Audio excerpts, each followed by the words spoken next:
doing the jobs that Americans didn't want to do, because that was kind of the market determining who did what job and how many immigrants came over, or whatever.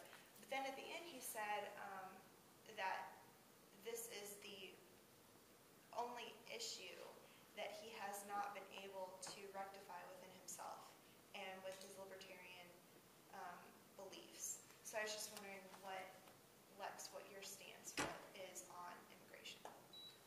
And I understand what John Stossel's conflict is internally, because one of the basic tenets is liberty, one of the three great rights. And at what point do you say, we're not concerned with your liberty, only my own?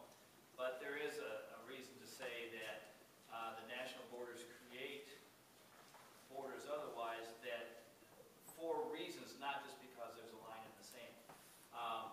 The Libertarian Party itself is split, but I'll give you my own personal stance on it. And that is, again, if you are taking things from me or from my neighbors or my family, then you're infringing upon my property rights, you're infringing upon my liberty rights, and so on.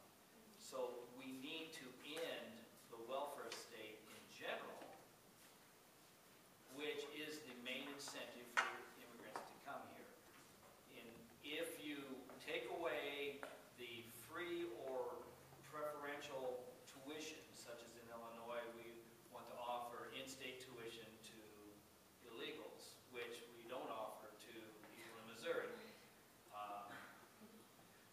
That's wrong. Okay?